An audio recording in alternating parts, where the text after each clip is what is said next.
Portsmouth Dockyard, England, February 1943. The war had already turned the ocean into a graveyard.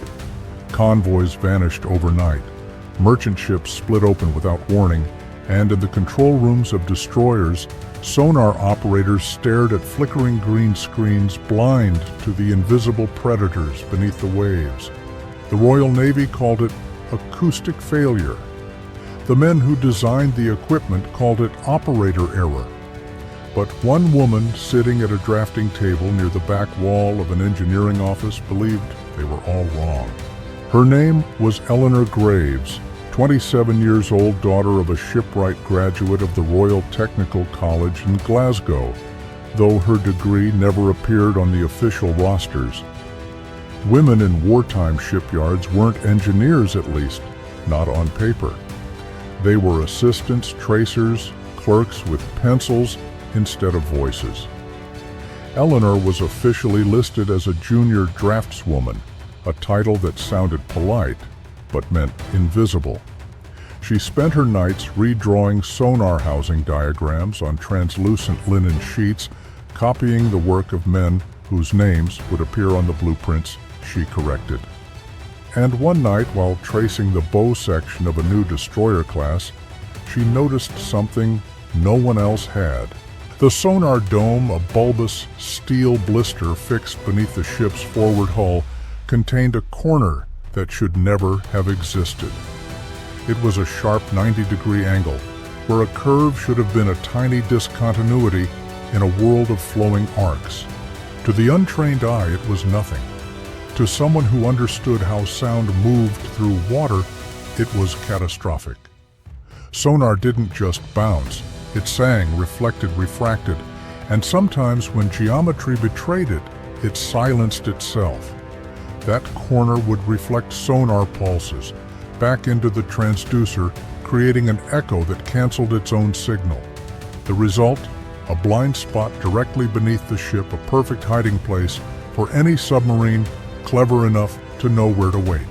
Eleanor stared at the line, tracing it again and again under the fluorescent light until the paper grew translucent from the heat of her lamp. She checked the drafts from the week before, same error. She pulled the original Navy design, same angle, same mistake. Either every engineer before her had ignored it, or they simply didn't care. After all, the system met specifications. The word infuriated her. Specifications were rules written by men who never held a sonar transducer in their hands, men who measured efficiency in production quotas, not in lives saved at sea. Outside, fog rolled over the dockyard, and the metallic heartbeat of hammers echoed through the night. Liberty ships, corvettes, and destroyers lined the slips like steel skeletons waiting for breath. Somewhere beyond the channel, sailors were already dying because their sonar operators couldn't hear what lurked beneath them. Eleanor felt the weight of that silence pressing against her chest. She took her compass, set it to a radius barely thicker than her finger, and began to redraw the line. The right angle softened into a gentle curve. To her, it looked like nothing more than a correction, but she knew it might change how sound behaved underwater. At dawn, she brought the blueprint to her supervisor, a tired man named Commander Aldridge, whose desk overflowed with requisition forms and cigarettes. He glanced at the page for less than a second. A curve instead of a joint. "That's outside your remit, Miss Graves. Stick to copying." She tried to explain the reflection path, the cancellation pattern, the physics she'd tested during her training, but Aldridge waved her off. "You're not here to design. You're here to draw what you're told." That afternoon, she watched welders assembling the very same sonar dome she had just redrawn. Sparks showered the floor as the curved plates met at that perfect 90-degree seam. She imagined the invisible cone of silence it would create once submerged the torpedo it wouldn't hear until it was too late. She thought about saying something again, but words in a shipyard full of men were heavier than steel. So she stayed quiet and worked through the night, copying the same flawed line again and again, as if repetition might erase her doubt. The narrator's voice would lower here. In every war, heroes are easy to find among the soldiers who fire the guns. Harder to see are those who fight with pencils, equations, and persistence. Sometimes they change the world without anyone realizing it. By March 1943, over 200 Royal Navy ships had been fitted with the same sonar design. Reports of false echoes flooded the Admiralty. Operators swore they could hear phantom submarines that vanished when they turned toward them. Engineers blamed faulty wiring. Commanders blamed the sea. Only one person suspected the truth, and she wasn't invited to the meetings. Eleanor continued her silent rebellion with a single thought repeating in her mind, "If no one else will fix the ocean's blindness, I will." She didn't know that in less than a year, the curve she dared to draw would rewrite naval blueprints across the world. She only knew the silence beneath the waves was growing, and she couldn't stand it any longer. The following week, the war crept closer to Portsmouth. U-boats had sunk 3 merchant convoys in the North Atlantic, 2 within sight of their escorts. The Admiralty issued no explanation, but sailors whispered the same phrase in every dockyard. We never heard them coming. For Eleanor Graves, those words felt like an accusation. Each loss reminded her of that sharp corner on the blueprint, a mistake so small it seemed impossible, yet so fatal it might have already claimed hundreds of lives. She couldn't let it go. Every time she picked up her pencil, her eyes returned to that angle like a wound that refused to heal. She had been told to stop thinking, to draw, and not to question. But questions had become the only thing she could hear. That night, after the drafting room emptied, she stayed behind under the hum of fluorescent lights.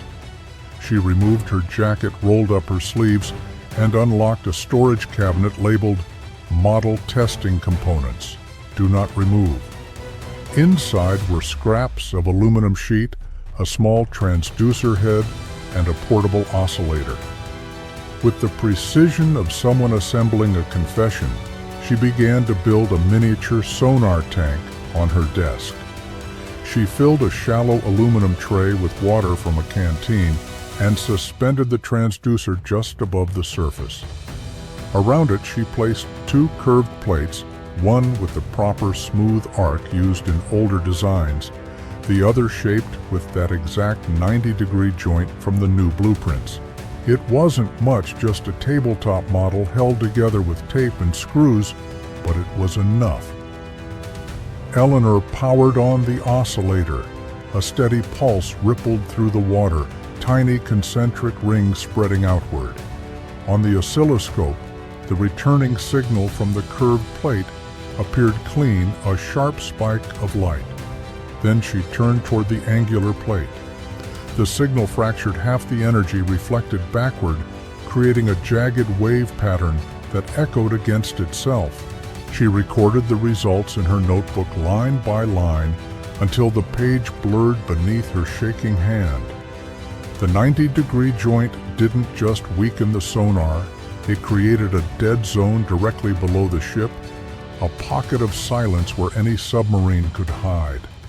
The error wasn't theoretical, it was measurable, real. At dawn, she took her notebook and her model to Commander Aldridge's office. He wasn't alone.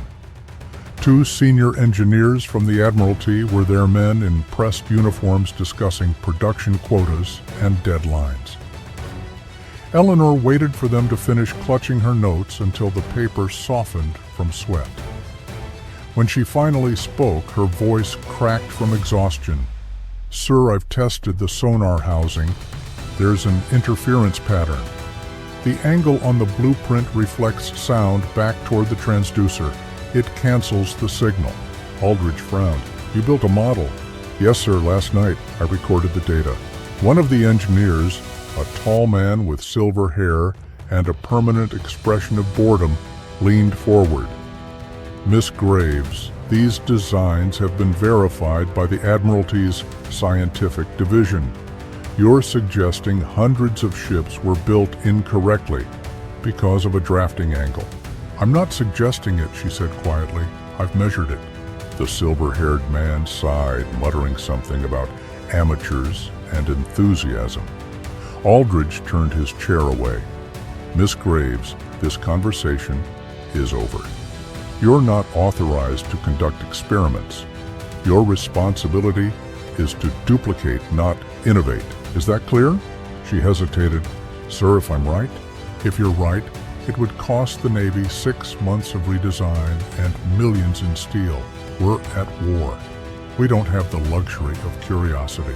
Eleanor stood, frozen notebook still in her hands. Then she said something no one in that room expected. Curiosity isn't a luxury, Commander. It's the reason we're still afloat. Silence filled the room. Aldridge's eyes hardened. You're dismissed. That evening, she found a note on her drafting table. Your presence at after-hours testing is unauthorized. Any further incidents will result in removal from the project. She tore the paper in half, then in half again, and let the pieces fall to the floor. But she didn't stop. 2 nights later, she returned to the tank. She replaced the aluminum with steel scrap from the welding shop, reshaping the curve by hand. This time, she tested not one, but several angles, recording each reflection on film. The results were undeniable. The smaller the curve radius, the stronger the echo. The smoother the arc, the clearer the signal. It was geometry made audible. She realized what no official document dared to admit: the sonar failures that sank convoys were not random, not equipment faults, not operator errors. They were the result of that single efficient design change, the very one she'd been copying for months. The Navy's obsession with mass production had built hundreds of ships that couldn't see the enemy below them. Outside the dockyard, horns sounded shift change. Men laughed, shouted, unaware that somewhere beneath the Atlantic submarines were listening to them with perfect clarity. Eleanor packed her model into a crate, marked it obsolete components, and hid it beneath her desk. In the following days, she went back to work as if nothing had happened, redrawing the same line she no longer believed in. But she also began to plan. If the Admiralty refused to see what was right in front of them, she would have to make them hear it instead. By the spring of 1943, the Battle of the Atlantic had entered its deadliest phase. Every week, convoys vanished somewhere between Newfoundland and Liverpool. Radio transmissions cut off mid-sentence, leaving nothing but static. The newspapers called it the Invisible War. The sailors had another name for it: the long silence. They knew what it meant when the sonar screens went blank somewhere below. A German submarine was listening to them breathe. At the Admiralty in London, the reports piled higher every day. Convoy HX-229 lost 12 ships in a single night. SC-122 followed with 9 more. Of the 45 vessels sunk that March 20 had been under escort, equipped with the Royal Navy's newest sonar domes, the same design Eleanor Graves had been redrawing for months. Official explanations blamed operator fatigue, magnetic interference, and unpredictable acoustic conditions. The truth, as Eleanor already suspected, lay in the geometry of steel. The science of sonar was still young, a field balanced between art and arithmetic. Sound moved through seawater at nearly 4,800 feet per second, but that speed changed with temperature, pressure, and salinity. Layers of warm and cold water bent sound waves like glass refracting light, creating invisible sound channels and dead zones. At certain depths, sonar beams curved downward and never returned. To find a submarine was to chase a whisper through a storm. One error in angle, 1 degree of reflection, and the ocean swallowed everything. Inside the Portsmouth design office, Eleanor began secretly collecting field data. When maintenance crews returned from damaged ships, she found excuses to talk with them, offering tea, asking casual questions. Most brushed her off. A few talked. They told her the same thing. At low speeds, the sonar worked beautifully. But once the destroyer reached cruising speed, the echoes vanished. "It's like the sea goes deaf," one petty officer said. "We can hear everything around us except what's straight below." Those words confirmed her fear. The flaw she had measured in her tank wasn't confined to blueprints. It was out there killing men. Every time the ship moved forward, water pressure distorted the flow beneath the hull, pushing air bubbles against that flat angle in the sonar housing. The trapped air scattered sound like fog scattering light. The ship's own motion blinded its sonar exactly where it needed vision, most beneath its keel. She began sketching patterns in her notebook: curves, parabolas, ellipses, searching for a form that would let the sound slide rather than bounce. Her colleagues joked that she was painting waves instead of drawing them. They didn't know she was solving an equation that would decide who lived or died at sea. Meanwhile, in the North Atlantic, the enemy was evolving. The German Kriegsmarine had introduced the new Type 1AC U-boat, deeper diving, longer ranged, equipped with acoustic torpedoes that homed in on propeller noise. Allied sonar could detect them only within a few hundred yards, too late to maneuver. American destroyer escorts sent from the eastern seaboard faced the same nightmare. In one grim week that May, 3 Liberty ships broke apart under torpedo fire while their escorts' sonar screens stayed clear. Naval analysts called it thermal interference. To Eleanor, reading the reports under a dim desk lamp, it sounded like denial. She traced the attack coordinates on a map, marking each loss with a small red dot. The pattern curved like a scar across the Atlantic. Dozens of ships sunk in the exact conditions her model had predicted: shallow thermoclines, rough seas, forward speed above 15 knots. Geometry had become tragedy. Late one night, she found a classified report someone had left on a drafting stool: acoustic anomalies in destroyer escort HMS Bentinck. The data tables showed sonar dropouts at identical intervals to her own recordings. She wasn't supposed to read it. She read every line. The conclusion was careful but damning: probable cause reflection interference from housing structure.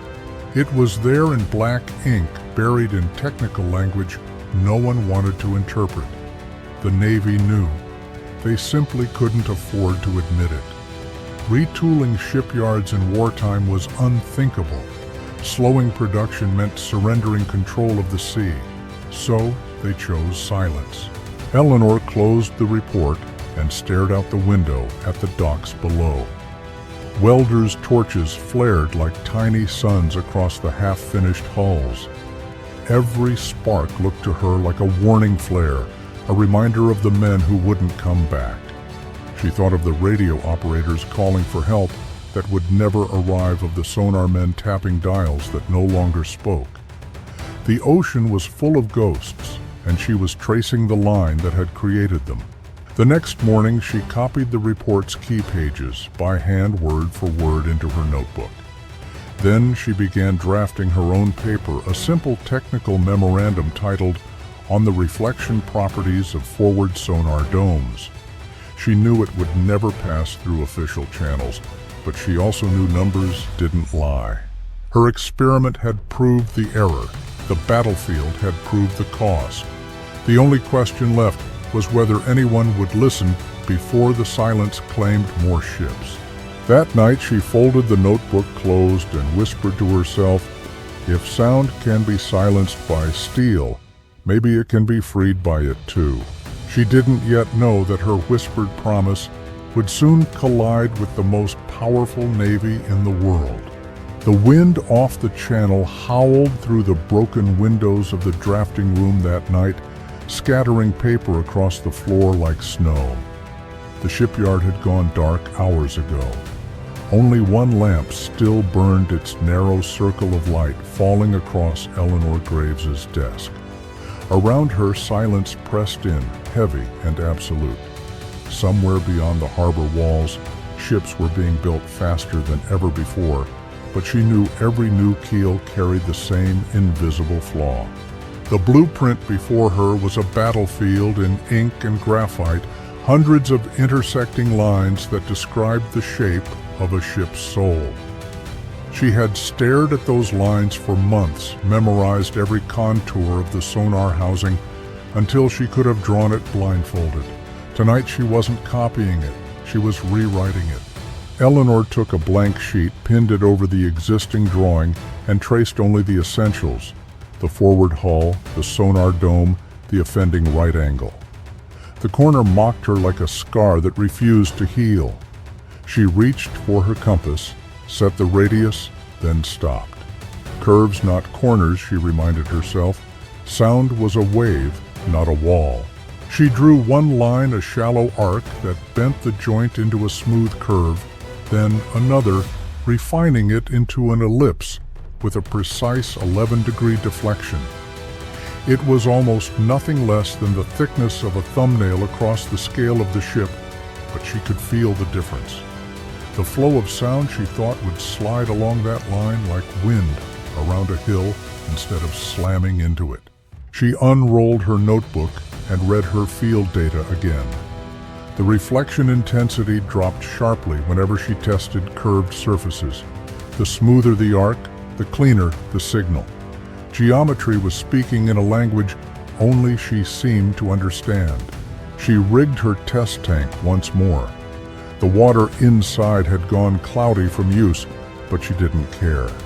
She replaced the old steel plate with a new one she had filed by hand earlier that afternoon, shaped according to her new design. The metal gleamed under the lamp, half a circle of silver promising proof. She powered on the oscillator. A steady hum filled the room, deep and low, vibrating through the table. She adjusted the frequency, watching ripples form and fade across the water's surface.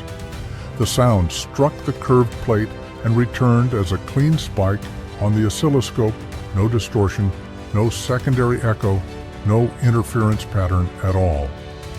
The blind spot was gone.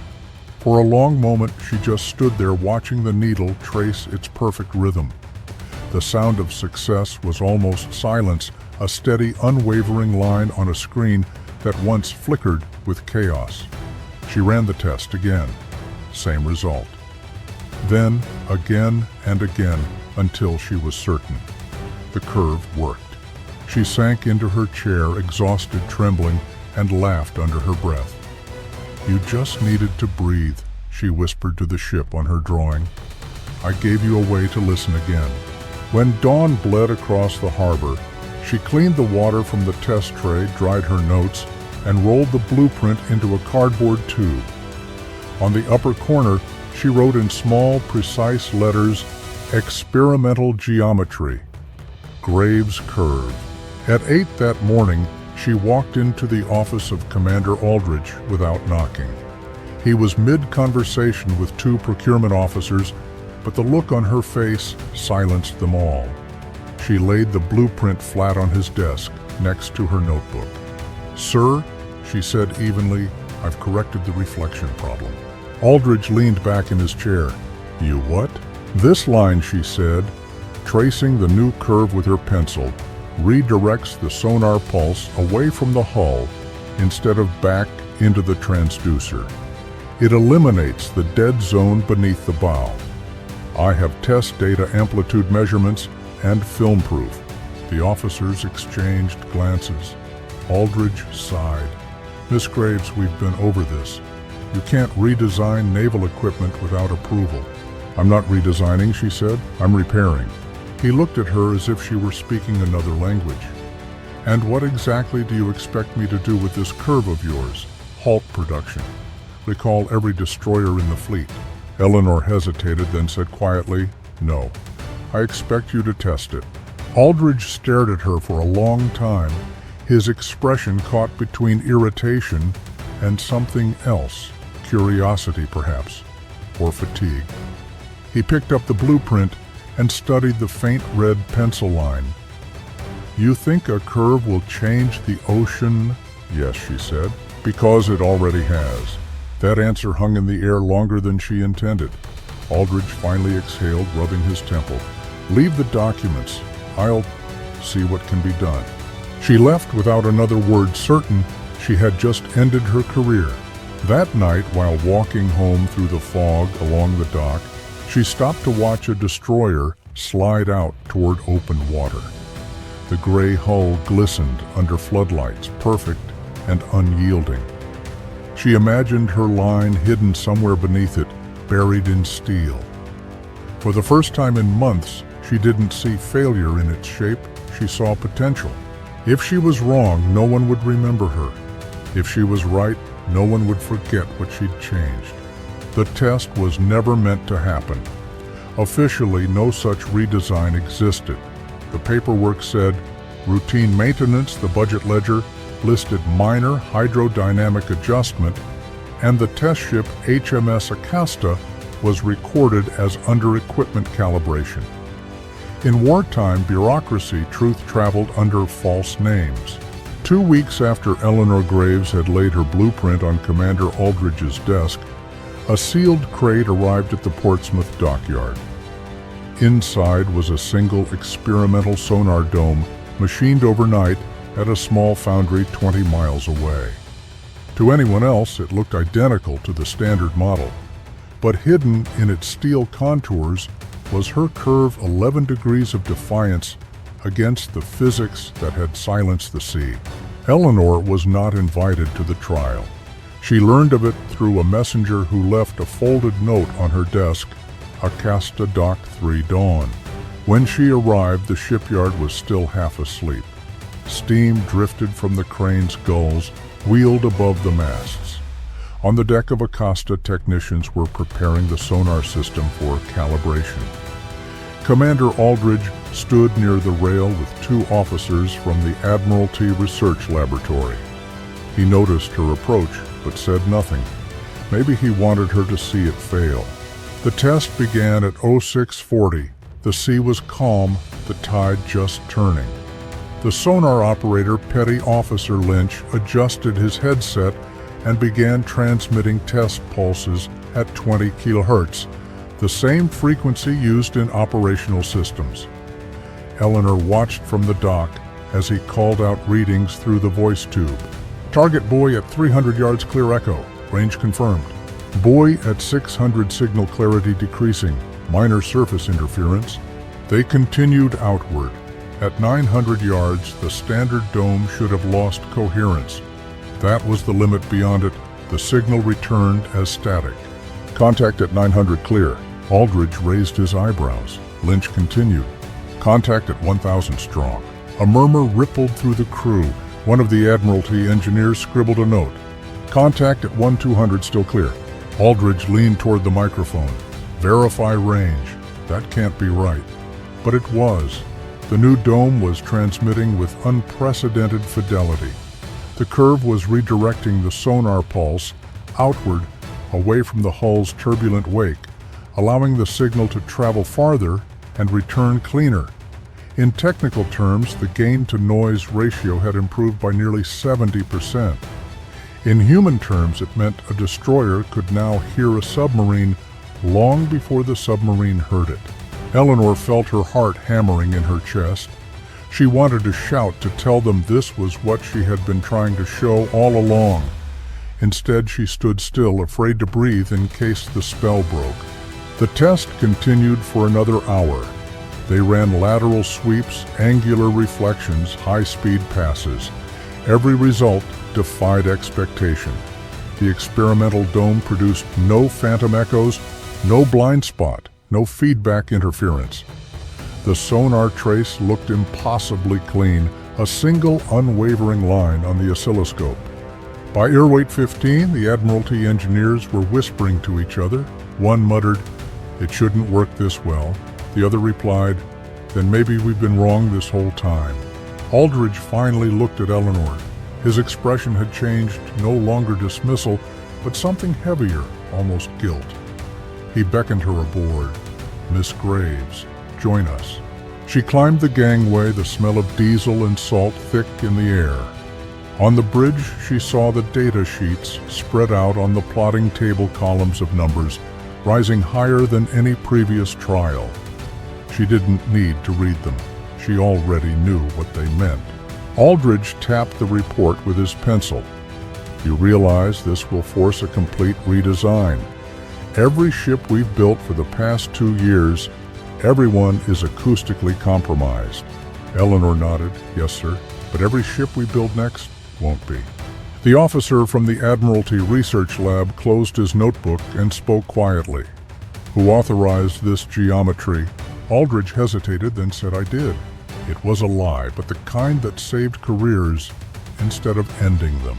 2 days later, the test results reached the Admiralty Board in London. The report read like heresy. Average detection range increased from 900 to 1,300 yards. False echo rate reduced by 70%. Structural stress unchanged. Cost of modification minimal. For a Navy bleeding tonnage faster than it could replace it, such numbers were revolutionary. Within a week, the Admiralty ordered the construction of 20 additional domes using the modified curvature pattern. No one mentioned who had designed it. Official memorandums credited Portsmouth Engineering Section Group 12, but the data spoke for itself. The so-called Graves curve became the unspoken benchmark of a new generation of sonar housings. Every ship that received the modification reported improved detection and reduced interference. For the first time in years, convoy losses began to decline. Eleanor received no letter of commendation, no invitation to London, no signature on official papers. She returned to her drafting table, redrawing other men's designs, pretending nothing had changed. But sometimes late at night, she would see Acosta's sonar trace in her mind, one clean pulse echoing through the dark, and she would smile. In June, Commander Aldridge visited her station for the first time in months. He said nothing at first, just placed a thin envelope on her desk. Inside was a single-page memo stamped confidential. It read, "Preliminary field deployment successful. Admiralty approves production of new units incorporating Graves pattern. Continue refinement under code designation, Project Silent Surface." He looked at her and said, "You've done something remarkable, Miss Graves. Don't ever let them tell you otherwise." Then he left. That evening, Eleanor walked past the docks again.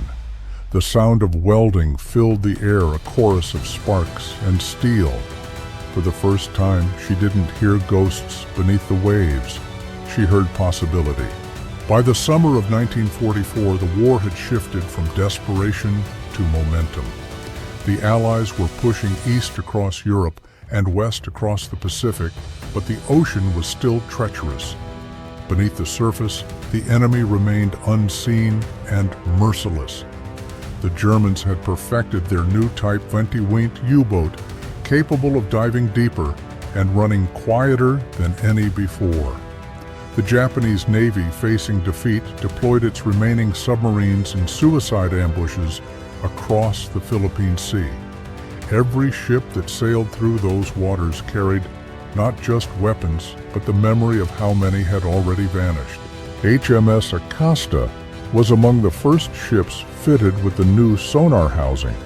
The engineers never called it by name. On paper, it was the Modified Hull Geometry Mark III. In whispered conversations between sonar operators, it was known simply as the Curve. On the night of June 14, 1944, Acosta joined a convoy escorting supply ships through the Luzon Strait waters, infamous for sudden disappearances. The men had heard rumors of a Japanese submarine operating nearby designated I-168, the same boat that had sunk the carrier Yorktown 2 years earlier. At 02:37, the sonar operator Petty Officer Lynch was running a routine sweep when the screen flickered. He adjusted the gain thinking it was interference. The faint trace returned steady, rhythmic, unmistakable. It was a submarine deep and slow approaching from 240 meters below the thermal layer. Normally, the older sonar systems couldn't see that far through the cold water barrier.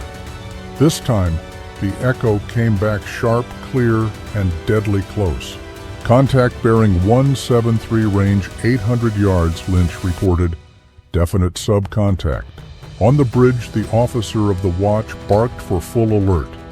Depth charge crews ran to their stations. The Acasta swung hard to port, aligning her stern racks with the bearing. In the dark water below, I-168 angled upward, preparing to launch. The Japanese commander thought he was still invisible. He was wrong. The Acasta's first attack run released 5 depth charges spaced 20 yards apart. Each one detonated in a rolling cascade, shattering the sea into white foam. The sonar trace vanished, replaced by a roar of bubbles. For 30 seconds, no one breathed. Then the echo returned, fragmented, weaker, but still there. The submarine was crippled, but not dead. Lynch recalibrated and caught a second contact, moving slower, now struggling to dive. Target descending, depth 300 meters. The captain ordered another run, this time using the forward-mounted Hedgehog mortars. 24 projectiles arced into the air and fell silently into the waves. Seconds later, 4 explosions erupted in rapid sequence. The sound rolled through the hull like thunder. When the water cleared, the sonar showed nothing. Only silence remained, the kind that meant victory, not blindness. Aboard the Acasta, men cheered, clapped Lynch on the back, shouted over the intercom. It was their first confirmed submarine kill in months. Later, divers would recover wreckage fragments of pressure, hull-shattered periscopes, and a metal identification tag stamped I-168. In Portsmouth, thousands of miles away, Eleanor Graves heard the news 2 days later. She was standing in the drafting office when a messenger read out the bulletin from Naval Command Convoy 9C, successfully repelled submarine attack, confirmed sinking of I-168, credited to HMS Acasta sonar detection. She didn't smile, she didn't cheer. She simply sat down and exhaled, her hands trembling over the same desk where she had drawn the curve that made it possible. For a moment she imagined the sound that had saved them, a clean echo slicing through darkness, returning to human ears in time to act. For the first time, the silence beneath the waves had spoken. The Admiralty's response was cautious. The official after-action report credited improved sonar efficiency due to hydrodynamic refinements. There was no mention of who had drawn those refinements. But within weeks, every new destroyer under construction received the modification. In quiet corners of the shipyards, welders began calling the design Graves Line. The results spread faster than any rumor. Allied ships fitted with the curve reported a 40% increase in detection range and a dramatic drop in false signals. Convoy losses in the Atlantic fell to their lowest point since 1940. What began as a red pencil line on one blueprint now stretched across entire oceans. Meanwhile, the war pressed on. In July, during the Battle of the Philippine Sea, U.S. Navy destroyers, using the same geometry, detected Japanese submarines long before they reached torpedo range. One such contact, recorded by the destroyer USS Melvin, was logged as first visual confirmation at 200 yards following sonar detection at 2,000 hours. The enemy never fired a shot. Eleanor read that report in silence. She knew the design had traveled farther than she ever could. She was proud, but the pride was tempered by something quieter, a kind of grief. Every number in those reports, every successful detection, represented lives saved only after so many had been lost. That summer, she received a letter from Commander Aldridge, now stationed with the Admiralty in London. It contained a single sentence: "We finally heard them coming." For weeks after that, she couldn't sleep. When she closed her eyes, she saw sonar waves spreading through the black water, curving and echoing, carrying with them the ghosts of those who hadn't been saved in time. But she also felt something else, peace. Her war had never been fought with guns or engines. It had been fought with geometry, persistence, and the belief that one mind unseen and unarmed could change the course of history. On September 3, 1944, HMS Acasta returned to Portsmouth for refit. Eleanor walked down to the docks to see her. The ship's hull towered above her, streaked with salt and battle scars. She could see the curve under the waterline, smooth, unbroken, alive. A chief petty officer standing nearby noticed her gaze. "Beautiful piece of work, isn't it?" he said. "They say some lady in London designed it. Whoever she is, she saved my crew." Eleanor smiled faintly. "Whoever she is," she replied, "I hope she knows." The wind carried the smell of diesel and sea spray across the harbor as the Acasta prepared to sail again. The war was far from over, but for the first time, the ocean no longer seemed mute. It could speak, and it could warn, and it could save. And somewhere deep in the Admiralty archives under Project Silent Surface, one line of her handwriting still read, "To make the sea listen, you must first teach it to breathe." The war ended not with a shout, but with a long sigh that rolled across every harbor on Earth. In Portsmouth, the shipyard sirens that had once wailed for air raids now marked the start of peace.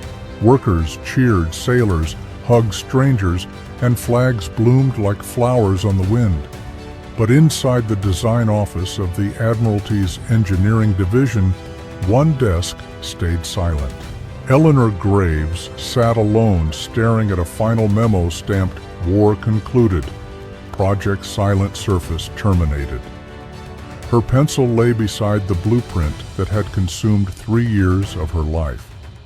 There was no ceremony, no medal, no signature to mark what she had done. Her design existed now only as a technical footnote merged into something larger, unnamed and owned by no one. She rolled the drawings into a tube, tied them with string, and placed them in the archive cabinet marked obsolete. Then she walked out into the sunlight.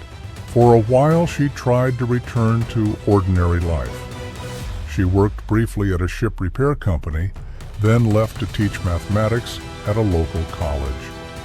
When her students asked about her time in the war, she smiled and said she worked with sound. That was all. She never mentioned the curve, the test, or the night the ocean finally answered back. In the years that followed, the world forgot the names behind its victories. The engineers of the Liberty ships, the welders who rebuilt fleets, the mathematicians who kept convoys alive, all vanished into paperwork. But the designs they left behind did not. When the Royal Navy unveiled its new generation of sonar-equipped frigates in 1950, their hulls bore the same smooth contour Eleanor had drawn. The technical manual described it as a curvature profile derived from wartime research at Portsmouth, 1944. No one questioned whose research it was. By then, sonar had evolved from a crude wartime tool into the nervous system of the sea. Submarines dove deeper, ships listened farther, and every pulse of sound that traveled through the water still followed the same path she had drawn. Even the American Navy, developing its own systems for the Cold War, adopted the design. Engineers at the Massachusetts Institute of Technology studied British elliptical curvature models, unaware that the breakthrough had come from a woman with a pencil and stubborn patience in a drafty English office. Eleanor never sought recognition. When an academic journal published an article titled "Hydrodynamic Advances in Naval Sonar Design," she clipped it from the newspaper and placed it inside her old notebook. On the margin, she wrote a single line, "It listens better now." Years passed. The shipyard where she had worked was automated, the drafting tables replaced by blueprints drawn by machines. She grew older, quieter, content to watch the tide from her small house overlooking the harbor. Sometimes when a destroyer passed, she could almost trace the line of her curve under the water, a shape so subtle that no one noticed yet, strong enough to carry sound farther than any voice. In 1962, a naval historian researching wartime innovation found her name in an archived test report from the Acosta trials. He wrote to her asking for an interview. She declined politely, saying, "Only the sea keeps its secrets better than people do." The historian published his article anyway, crediting her briefly as Miss E. Graves' assistant draftswoman. It was the first and last time her name appeared in print.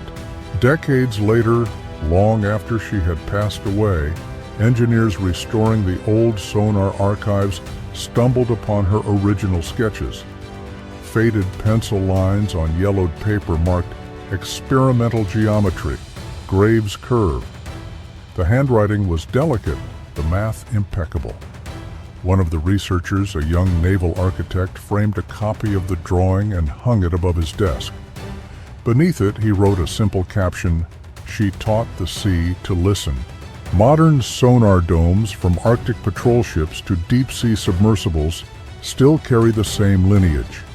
The curve she imagined in 1943 became the foundation for acoustic design standards adopted across NATO.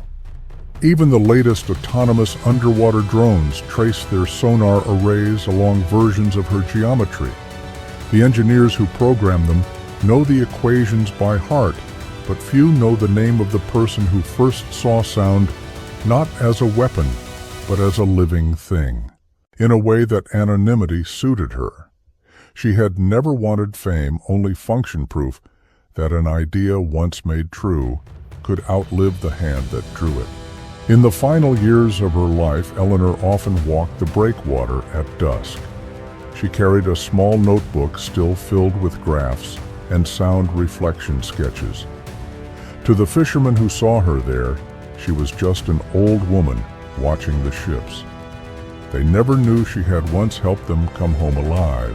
On calm evenings when the wind died and the sea flattened into glass, she would close her eyes and listen. Faintly through the hum of the harbor, she could hear the ping of sonar, drifting up from the depths, soft, rhythmic, eternal. To anyone else, it was just noise. To her, it was memory, a conversation between humanity and the sea, one that would never end. When she died in 1987, the obituary in the local paper mentioned only that she had worked in wartime naval engineering. No one noticed the destroyer anchored offshore that morning, running sonar calibration tests. The echoes that reached the harbor wall were clean, sharp, and unbroken, an unintentional salute to the woman who had made them possible. And so her story slipped quietly beneath the surface, carried by the same waves she had once taught to listen. Every ping, every returning echo, every sound that finds its way home is still in some way her voice. The ocean remembers even when people do not.